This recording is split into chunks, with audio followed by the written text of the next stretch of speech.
We got to talk about SmackDown, don't we? I'm going to have a couple of our artists start working on different Jim Cornette comic strips that could be regular things. Like one in like the style of Nancy comics, just fun, everyday, small town adventures. And then obviously one of just these sci-fi adventures you have, like that's Buck what Rogers. That's what you got from Nancy was the everyday small town adventures. Well, her and Sluggo having a good time in a little town and causing trouble.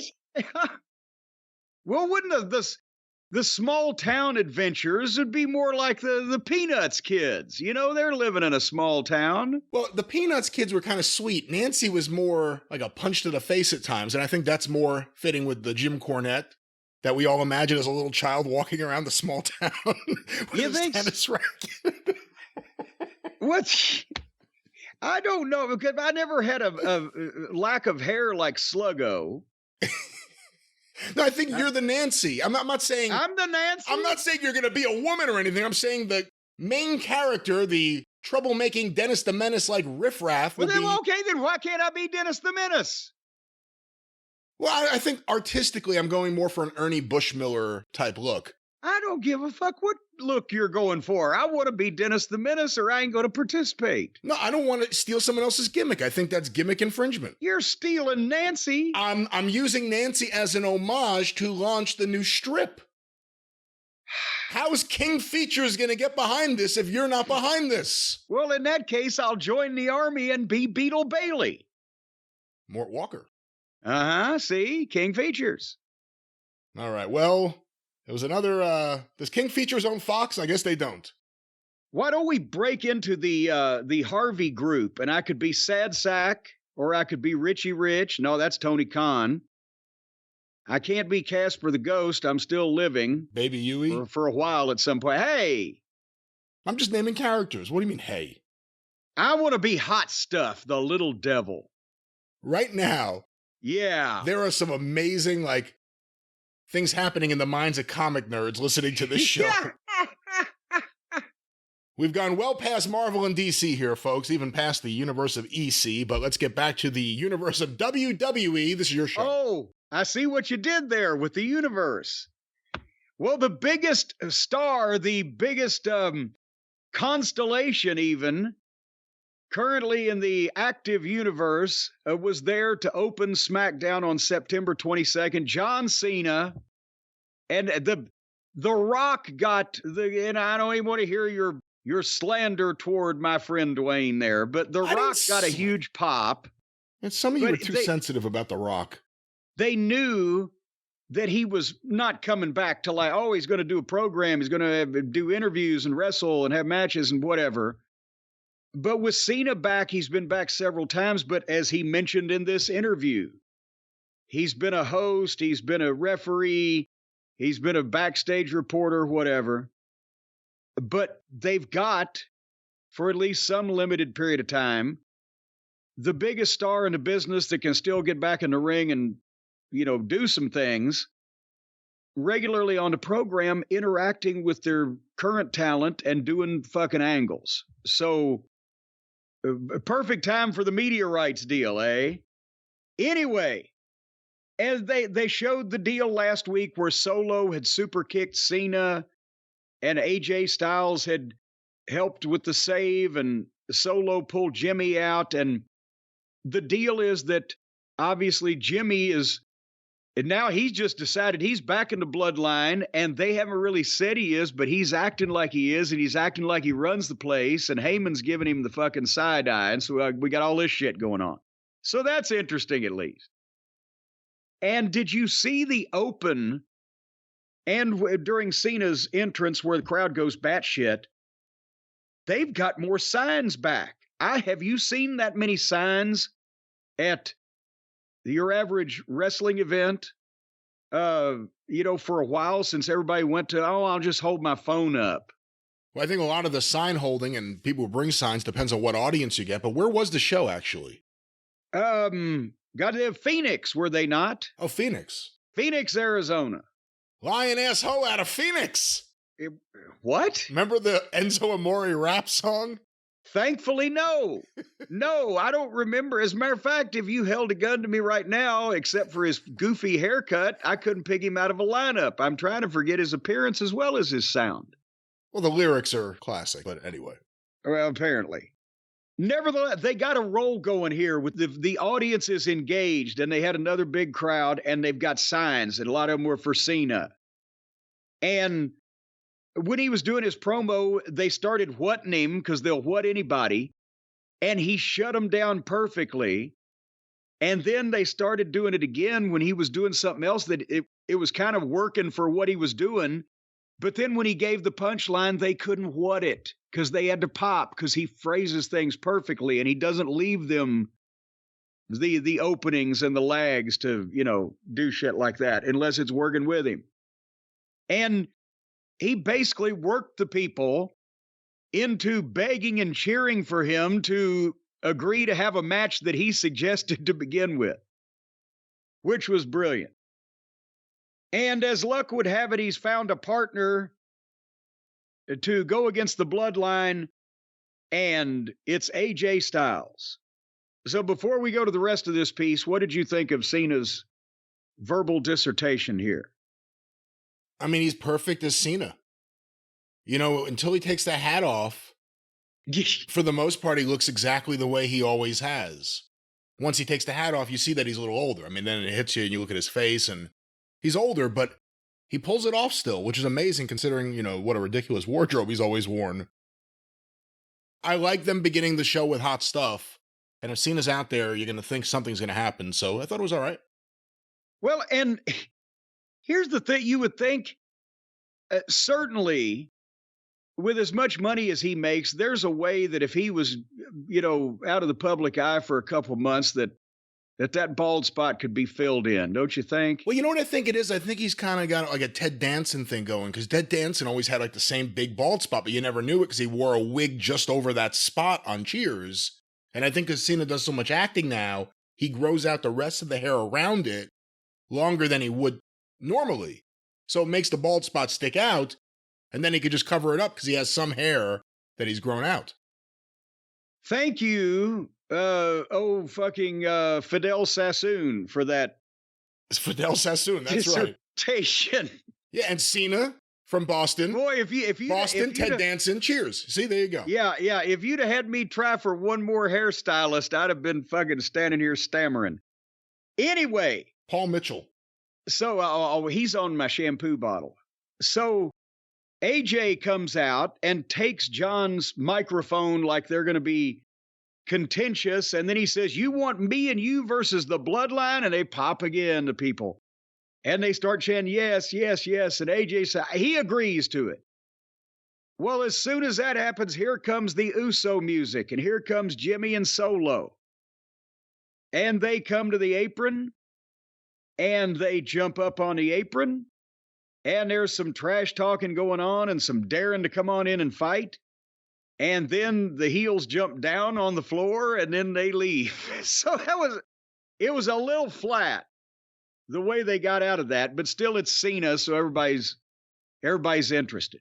What do you think of AJ Styles being used in this role? And doesn't it seem like he has so much more life to him as soon as you get him away from the OC? Well, but here's the problem as I ascertain it to be based on the news that we heard is AJ was meant to be a cog in the wheel here, but it was supposed to be LA Knight that was involved by the end of the show. Because they showed that last week AJ came out and helped Cena, so it's natural for him to be involved in this. And yes, he's a bigger star when he's interacting with these people, but apparently it was supposed to be LA Knight by the end of the show coming out and helping or saving or assisting Cena or whatever in that last segment when they beat up AJ, which we'll get to in a second. But as soon as he got to the building for SmackDown, LA Knight, they tested him for COVID and he's positive and he turned around and left again. So that was the news, but apparently they're still holding the spot that he was going to have open as Cena's partner because that that if they didn't do that, that would fuck up their upcoming pay-per-view. So nevertheless, that's the opening segment of SmackDown there. And then the place would have gone nuts for LA Knight coming out to help Cena. That's God. the exact guy they want to do something like that. Yes. Well, and they would have seen it. They're in Phoenix, Arizona. Ain't far from LA. Lion asshole out of Phoenix. That's what I've heard. That's how those people are out there. But in the back of the building, Cena and AJ were in the back immediately after this segment begging Adam Pearce for a tag match. And, of course, he said, well, I got to go find Heyman and blah, blah, blah. So why? Everyone else just gets to make matches. Well, because Heyman's there. He's an actual physical person that they can use to deal with rather than Pearce just either making a match or calling somebody on the phone. Why didn't Cena just use WWE Superstar power while in the ring and when the other two guys came out and say, I officially make this a tag match like everyone else does? You know what? He probably did. Were they able to do that when he was here full time? Maybe he doesn't know that they've instituted that rule. Oh, I don't know. Now that he's just come back as a part-timer, he doesn't know that they can just come out and make up matches anytime they want, the talent. And they can make out, too. Well, they can. Sometimes they make out quite well. He was one of the first talents to make out with the other talent. So anyway, then at this point, we got to see Rey Mysterio and Pablo Escobar against the Street Profits with Bobby Lashley. And I will save a play-by-play description of this and basically the finish they're doing now. Because remember, we said, who are the heels and who are the baby faces? And who are we supposed to be cheering for? So Ray backdropped. Ray got backdropped to the floor on top of Prophet number one. And then Lashley's there at ringside, and he grabs Ray and chokeslams him on the apron of the ring and rolls him in. And Prophet number two hesitates, doesn't know whether to capitalize or not, and then goes for a power bomb, and Mysterio turns it into a sunset flip 1, 2, 3, and Lashley is pissed that Prophet number two hesitated on getting the job done when he had it laid right out for him. So now, and with what we'll see later on, where he's telling him off in the back, if you can't pull it together, I want the suits and the watches back. Is Lashley a heel, but the Profits are going to be baby faces that don't want to cheat? Or is he going to poison their minds and make them cheat because they don't want to give the suits and the watches back? Or are they going to turn babyface by rebelling against the guy they've been with for a few weeks? I don't know. And break up that long-lasting relationship. Get MVP involved in this. That's what I think. There you go. But anyway, oh God. But now here's a match Pearce could make right off the bat. Theory was in the back bitching at Adam Pearce, and because they had showed a package of The Rock's return where Theory came out on the short end of the stick, and Theory came out to ringside and tore up the desk and everything and was very animated. And now he's yelling at Pearce. And he suddenly has an interaction with Grayson Waller, and there's Butch and Ridge standing there, and Pearce makes that match. So again, we have suffered through Grayson Waller to see Austin Theory, which I elected not to do. Am I going too fast for you? No, keep going. Okay, well, here's one that you and I can debate. Oh, tell me you fast forwarded through the women's match. Oscar and Io. Now, are you going to cuss me if I fast forwarded it? Or are you going to cuss me if I didn't watch it? Or are you going to belabor me if I did watch it and want to talk about it? I think here's the problem. If you wanted to give this a chance, they made it hard to do that because of all the commercials and how they were played. I think there were 2 different commercial breaks in this match. Yes. That kills it. Well, besides that, they had already put the boots to it to begin with. Besides the fact, it's Oscar and it's Io for one of the women's titles, whichever one Rhea Ripley doesn't have. And besides the fact that I do not want to see 2 diminutive women that have to stand tiptoed on an apple crate to peek over the top rope That's everyone. They're the same size as all the women out there. Dressed in kabuki dancer Oh, outfits. come on. Doing a combination of every pro wrestling move ever done before and high school cheerleading routines. Again, that's every contemporary wrestler, unfortunately. Oh, no, it's not Rhea Ripley. It's not Charlotte. No, I'm talking about the male wrestlers. I was talking about that's most of the male wrestlers nowadays. They're doing cheerleader routines and every move they can. All right. Well, in this case, but here's the thing. They started with a package on these young ladies and their rivalry. And then they did Oscar's entrance, and then they had a break. And then they had Io's entrance, and they had in-ring intros. And they were ready for the bell when Charlotte's music played. And she entered so she could watch at ringside. And by the time they rang the bell for the match, it was 11 minutes elapsed from the start of the package. And they went 2 minutes to the break. And then they came back and put a nice little 7-minute segment in. And then they went to the break, and they came back. And finally, Bayley put Io's leg on the ropes so she couldn't get pinned, but Charlotte came over and nailed Bayley. And then Io hit Oscar from behind with a double knee and moonsaulted her 1, 2, 3. And by the time they got out of there, it was 31 minutes after the package and entrances started until the end of this conflict. It was way too long, and I'll tell you this, I like Io Sky a lot. And I've traditionally liked Asuka, although she's a little bit older now than she was a few years ago. And I'm not saying that as an insult, but just in terms of... Aren't we all? Well, you know what I mean. Just in terms of... Who else is not a couple of years older than they were a couple of years ago? I don't know, but I felt like watching this match, it seemed like at times, and I'm not used to this with these women, I watched them a little more than you, it seemed like it was almost going in slow motion at a few points, or they just weren't connecting smoothly. So I didn't like it as much as I hoped I would. Well, they looked like they were going fast to me because I was fast forwarding through it. But then we get back to the bloodline business. Because there's Adam Pearce with Jimmy Uso and Solo and Paul. And they're going to sign a contract tonight for the tag match. But Paul Lee he had said, I'm fine, we'll sign a contract if it's not a match tonight, but who made this decision? And then Jimmy jumps right up and takes over. And he's happy. And he's telling Pierce, yeah, we'll be out there and blah, blah, blah. And he's just running this show. And he's putting his feet up on the desk. And Paul tells Jimmy that decisions like that need the okay from the tribal chief first. And Jimmy said, well, let me know what he says. And then he leaves, and this Solo's not worried. He said, I'll handle this. And Paul still wants to know who's giving all these orders. And we haven't seen Roman, or we hadn't heard from Roman. So Jimmy's apparently, while the cat's away, the mice will play. That's what's going on. What do you think's going to happen here? Is Jimmy going to be in, Paul going to be out, or is Roman going to be mad at Jimmy, or what drama is going to take place next? I don't know. I mean, they got to do something. I mean, nothing's really happening. Roman hasn't been around.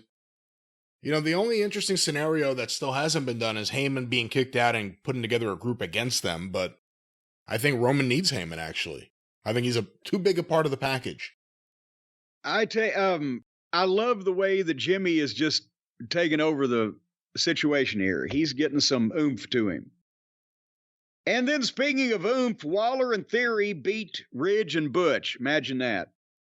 And then we had the contract signing for the tag team match. And this is, again, where they needed LA Knight, but they've left the door open for it. Obviously, that's going to be, the pay-per-view match.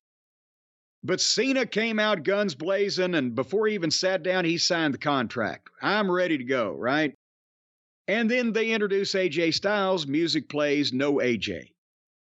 And then the camera goes to the back, the most dangerous place in wrestling, the backstage area, where you're lucky if you can escape with your... No wonder Tony Khan's feared for his life. Everybody ought to be fearing for their life back there.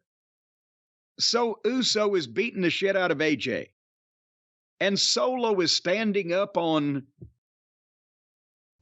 Some they've constructed a high platform, precipice area, whatever, and they're in the equipment cases and all the equipment that you see at a TV taping backstage.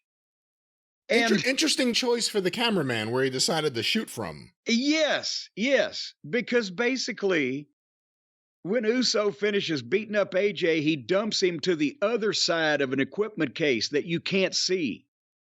And the camera of the floor camera handheld guy, he pans up and you see Solo and he does his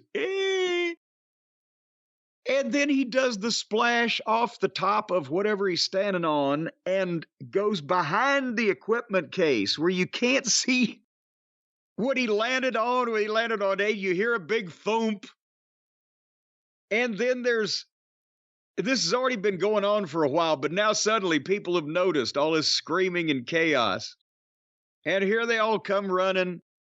And they start throwing stuff from behind that. Finally, the camera goes over behind the thing. And I don't know if somehow they staged where they pulled a pad to the side or whatever. But could it have been more obvious that they didn't want you to see that landing than if they had just done something that you could see and you didn't immediately register it as, well, that's fake as fuck? I mean, I didn't like it. And I didn't think it was effective because it looked so fake. That's the thing when the way they shot it, I mean, even if you had seen him go through the crash pad, it would have looked better. The way they shot it made you think, oh, they don't want to show you where he's landing for a reason. Yes, it was obvious. It slapped you in the face. So anyway, help is coming, and they're trying to dig him out, and they go to panic to the break. And when they come back, AJ is being taken out on a stretcher, and the bloodline comes to the ring, and Solo clears out all the contract signing furniture, the table and the chairs and everything. And Paulie starts doing the promo, and now they're doing the Dominic, and they're doing the Callis, they're doing Paul, they're just booing nonstop. It's becoming a thing now. We used to have to fucking work for it. But anyway, he's got the contract signed by Cena, but Cena has no partner for Fastlane. And then Jimmy snatches Heyman's microphone away and cuts the big cocky heel promo. And you can tell he is irritating the shit out of Heyman, right? And then here comes Cena, at least with no music, running out like you no good son of a bitches. And he fights Solo on the floor and he gets on Jimmy in the ring, but then both of them get on him. And Solo spikes him.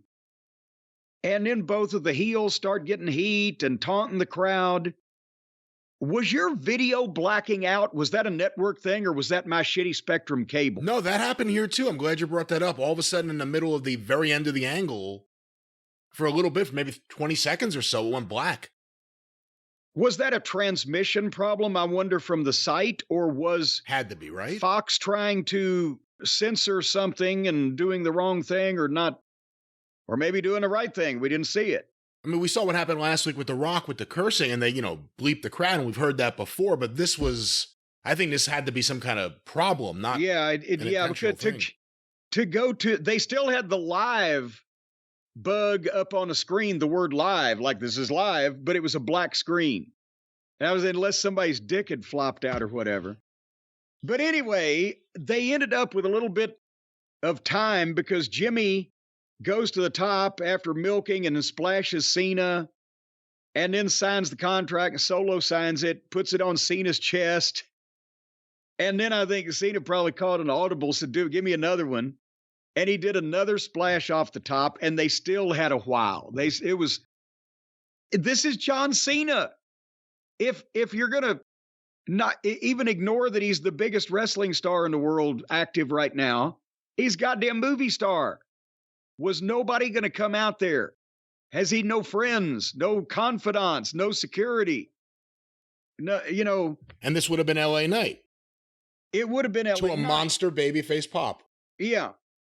And this was the way to go without LA Knight, except for it taking so long at the end with them just the heels not being molested in any way to try to get somebody to stop abusing John Cena. But otherwise, if you couldn't have LA Knight do the save, This is a great way to get heat on the heels for when he can. Yeah, John Cena is one of those traditional baby faces like every baby face should run out of the locker room to try to save. Like even the low card ones. Well, yeah, even if they hated his fucking guts, but there's Ari Emanuel in the back going, my God, he's a movie star, save him. Well, that was SmackDown.